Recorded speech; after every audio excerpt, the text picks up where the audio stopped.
Bienvenue dans ce nouvel épisode des Carnets de Poudlard. Aujourd'hui, nous allons nous intéresser à la vie de l'un des sorciers les plus puissants que le monde magique ait connu, Albus Perceval Wulfric Brian Dumbledore.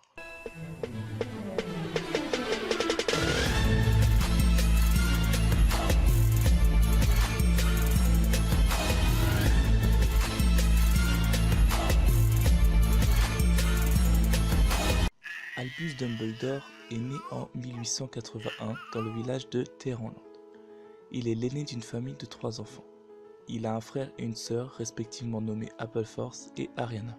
À l'âge de ses 10 ans, sa famille et lui viennent s'installer à Godric's Hollow pour protéger Ariana après qu'elle se soit fait agresser par 3 moldus l'ayant vu pratiquer la magie. Un événement qui la traumatisera grandement. Albus entre à Poudlard l'année suivante. Âgé de 11 ans, il sera affecté à la maison Gryffondor. Durant sa scolarité, il sera affublé de la réputation du sorcier le plus brillant que cette école ait accueilli. À Poudlard, il se liera aussi d'amitié avec Elphias Dodge. Dès leur premier jour, tous deux se considérant comme des marginaux. Elphias pour son teint verdâtre lié à la dragoncelle qu'il a attrapé quelque temps auparavant, et Albus puisque son père a effectué un séjour à Azkaban.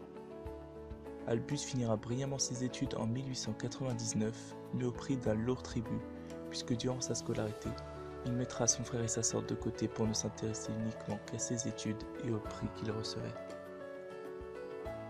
Mais alors qu'Albus vient à peine de finir ses études et prévoit de partir en tour du monde avec son meilleur ami Elphias, sa sœur Ariana, âgée de 14 ans, est prise d'une violente crise et tue sa mère accidentellement.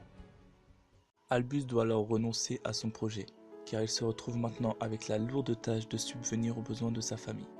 Appleforth veut abandonner ses études et rester veillé sur Ariana, mais Albus le force à continuer. Albus, alors considérant cette situation comme un fardeau freinant ses chances de réussite, rencontre le jeune et brillant Gellert Grindelwald, qui n'a alors que 16 ans, mais qu'Albus considère déjà comme son égal et tombera même sous son charme. Ensemble, ils se mettent en tête de bouleverser l'ordre établi, de mettre en place un nouvel ordre de la sorcellerie. Pour cela, ils finissent par s'intéresser aux seuls objets pouvant leur donner le pouvoir nécessaire sans affronter une trop grande résistance, les reliques de la mort. Durant cette période, Albus place de nouveau sa famille au second plan, ce qui a le don d'énerver Appleforth. Un jour, excédé, ce dernier tente de le convaincre d'abandonner ses plans de grandeur.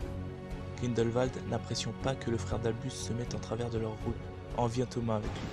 Tant c'est si bien qu'il lui jette un sortilège Doloris alors qu'Albus essaye de les séparer.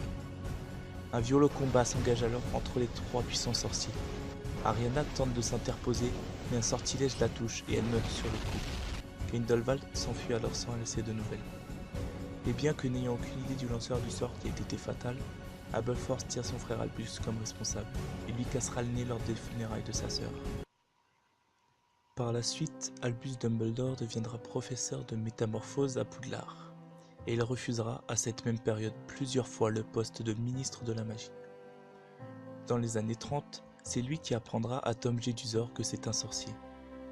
Lorsqu'en 1943, ce même Tom Jedusor accusera Rubeus Hagrid d'avoir ouvert la chambre des secrets, Dumbledore sera le seul à prendre sa défense, et c'est grâce à lui que Hagrid, au lieu d'être renvoyé, gardera un emploi à Poudlard comme garde-chasse.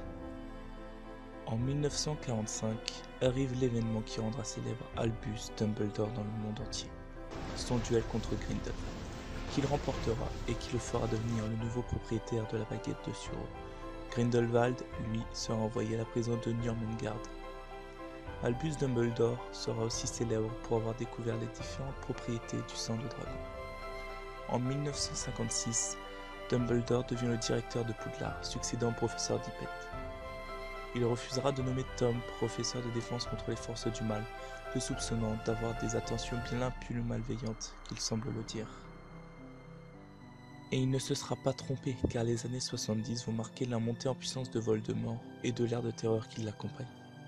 Poudlard deviendra le seul endroit sûr d'Angleterre. Afin de lutter contre les mange-morts, Dumbledore formera l'Ordre du Phénix. Il incarnera l'esprit de résistance dans ce qui sera nommé la Première Guerre des Sorciers. En 1979, Alors que l'atmosphère se fait de plus en plus sombre et chaotique, Dumbledore songe à supprimer la divination. Sybil Trelawney vient postuler pour enseigner la dite matière. Dumbledore refuse, mais change d'avis lorsque celle-ci lui révèle une prophétie sur le fraîchement né Harry Potter. Lorsque Lily et James Potter sont assassinés, c'est Dumbledore qui prendra la décision de l'envoi chez les Dursley du jeune Harry, car le sacrifice de Lily a créé une barrière de protection autour de ce dernier. Barrière consolidée par le sang, ce qui fait que Pétunia alimente la barrière elle aussi et sert donc de protection à Harry contre d'éventuelles attaques. C'est ainsi que le 1er novembre 1981, accompagné du professeur McGonagall et de Rubeus Hagrid, il déposera Harry encore bébé devant la porte du 4 Private Drive à Little Whining. Et c'est ici que débute la chronologie telle que nous la connaissons tous, donc ça va aller un petit peu plus vite.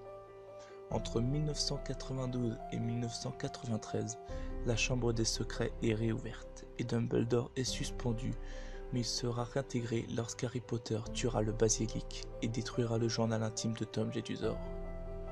Lors de la 3e année d'Harry, il reconnaîtra selon ses propres termes avoir observé de loin Harry sauver Sirius. Et c'est lui-même qui aidera Sirius à s'échapper, convaincu de son innocence. En 1995, tout se gâte. À la fin du tournoi des 3 sorciers, Voldemort fait son grand retour, ce qui pousse Dumbledore à reformer l'Ordre du Phénix. Il essayera de convaincre le ministre de la Magie de la véracité du retour du grand mage noir, mais celui-ci refusera de l'admettre. La tournure des événements force Harry Potter et ses amis à former un club de défense contre les forces du mal illégal, mais lorsque Dolores Umbridge, enseignante attitrée par le ministère de cette matière, le découvre, Dumbledore en assumera l'entière responsabilité. Le duel que Dumbledore disputera contre Voldemort au ministère de la Magie sera l'ultime preuve du retour de ce dernier. Dumbledore remporte le duel et est réintégré à Poudlard.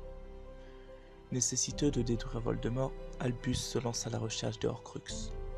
Il récupère la bague de Gaunt et, ne pouvant résister, l'enfile à son doigt, poussé par l'illusion que la pierre de résurrection présente sur l'objet pourra lui permettre de revoir sa sœur. Mais un puissant maléfice protège l'objet. Severus arrive à bloquer le maléfice dans la main portant la bague, mais ce n'est que temporaire. Rogue le prévient que d'ici un an, le maléfice finira par le consumer et le tuera. Dumbledore, sachant les projets que le Seigneur des Ténèbres avait pour le jeune Malfoy, demanda à Rogue de le tuer lui-même, d'une part pour empêcher Drago de toucher réellement à la magie noire, et de l'autre pour éviter que la baguette de Sauron tombe entre de mauvaises mains. Il espère même en être le dernier propriétaire, puisque Rogue l'aurait tué en exaucant l'un de ses souhaits et non en l'assassinant. Au cours de cette même année, Dumbledore s'entretient régulièrement avec Harry pour lui apprendre à mieux connaître Voldemort et comment le vaincre. Il l'emmènera même chercher un Horcrux dans une grotte. Pour atteindre l'Horcrux, Dumbledore est contraint de boire un liquide qui le pousse au désespoir en lui faisant revivre le décès de sa sœur.